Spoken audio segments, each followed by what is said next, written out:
asma Allah Subhanahu wa ta'ala serta ibadah zakat fitri. Maka kita semua hari ini berharap dapat menyempurnakan ibadah dengan berhari raya Idul Fitri. Esensi dari Idul Fitri di bulan Syawal ini adalah semangat saling memaafkan, kerelaan hati untuk mengakui kesalahan, untuk kemudian membuka diri untuk saling memberi dan menerima. Sikap saling memaafkan mempunyai hubungan yang sangat erat dengan ibadah puasa. Ibadah puasa mempunyai tujuan penciptaan pribadi yang takwa, sementara sifat pemaaf mendekatkan pada ketakwaan. Sebagaimana firman-Nya, wa antahu aqrabu littaqwa wa la tansawul fadla bainakum innallaha bima ta'maluna basir. Dan bermaafan kamu itu lebih dekat kepada takwa, dan janganlah kau lupakan keutamaan di antara kalian. Sesungguhnya Allah Maha mengetahui atas yang kamu lakukan. Dengan demikian, kesempurnaan fitrah yang kita harapkan ini adalah dengan saling memberikan maaf antar sesama.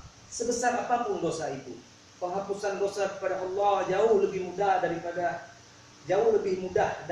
dosa kepada manusia. Hal ini karena manusia mempunyai kecenderungan untuk tidak berbuat baik akibat nafsunya. Untuk itu, melalui momentum Idul Fitri, kita buka pintu maaf seluas-luasnya kepada siapapun dengan tanpa syarat apapun. Allahu Akbar, Allahu Akbar, Allahu Akbar. Hadirin jamaah sholat Id rahimakumullah. Dalam kehidupan rumah tangga pasti tidak selamanya baik-baik saja, pasti ada dinamika. Dalam interaksi dan komunikasi antar anggota keluarga, bisa jadi ada kesalahpahaman yang menimbulkan perselisihan dan pertentangan, bahkan pertengkaran. Ada perselisihan antara kakak dan adik yang memicu pertengkaran. Ada orang tua yang tidak memberikan teladan yang baik kepada anaknya. Ada anak yang kurang menghormati dan menghargai orang tua. Ada istri yang tidak taat dan berkata kasar pada suami. Ada juga suami yang tidak memenuhi tanggung jawab pada istri dan anak-anaknya. Ada istri yang merasa kurang diperhatikan. Ada suami yang merasa kerjanya kurang dihargai. Dan masalah-masalah lain yang jika tidak dikelola secara baik bisa menimbulkan masalah dan dosa. Pak Ustadz, terlebih saat wabah COVID-19 ini, ketika berinteraksi fisik lebih banyak dari hari-hari biasanya di aktivitas kita yang berpusat di rumah, kesalahpahaman bisa saja terjadi.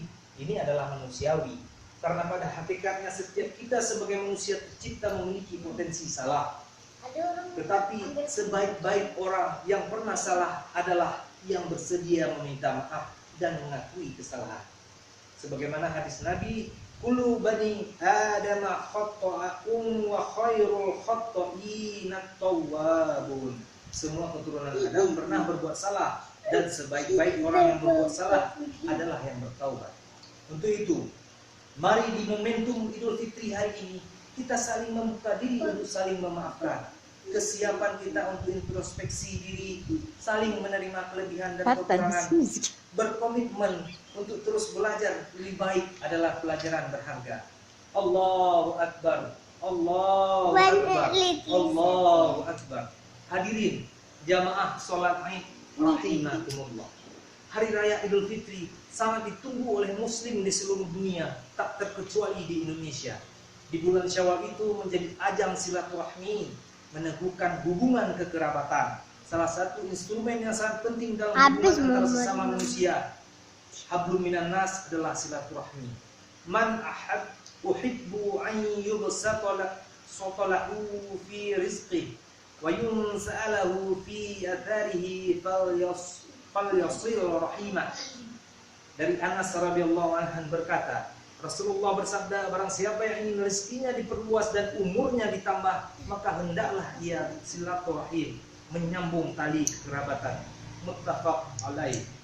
Silaturahim hakikatnya adalah menyambung tali persaudaraan terhadap saudara yang memutusnya. Silaturahim tidak mesti harus bertemu secara fisik. Kita bisa memanfaatkan media digital untuk mempererat persaudaraan dan silaturahim. Bisa melalui telepon, video call, dan sarana komunikasi lainnya. Wabah COVID-19 bisa jadi membatasi pertemuan fisik dengan sanak saudara, tetapi tidak menghalangi silaturahim. Kita bertemu karena Allah dan berpisah pun karena Allah.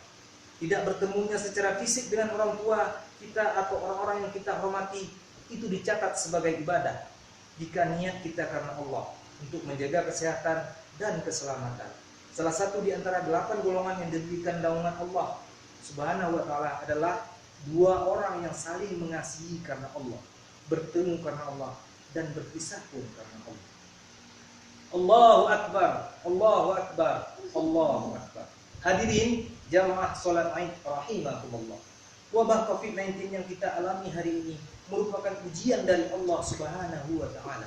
Ujian kesabaran dan juga komitmen ketakwaan kepada Allah. Tidak ada satupun musibah yang terjadi tanpa seizin Allah. Sebagaimana firman-Nya, "Ma asaba min musibatin illa biiznillah, wa man yu'min billah yahdi qalbahu wallahu bikulli syai'in alim." Quran surat Al-Taghabun ayat 64. Tidak ada suatu musibah pun yang menimpa seorang kecuali dengan izin Allah. Dan barang siapa yang beriman kepada Allah, niscaya dia akan memberi petunjuk kepada hatinya. Dan Allah Maha mengetahui segala sesuatu. Kita wajib melakukan ikhtiar mencegah terjadinya penularan wabah COVID-19.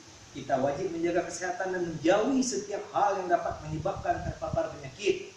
Karena hal itu merupakan bagian dari menjaga tujuan pokok beragama, al-daruriyah al-khams.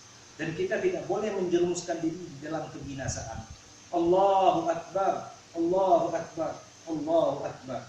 Hadirin kaum muslimin rahimakumullah. Di akhir khutbah ini perlu kita sejenak merefleksikan diri. Sudahkah kita siap untuk senantiasa siap mengakui kesalahan dan terbuka untuk meminta maaf dan memberi maaf sekalipun tidak diminta? Sudahkah kita berinisiasi untuk menjalin tali kekerabatan? Sungguh pun terhadap orang yang menyakiti dan memutuskan kekerabatan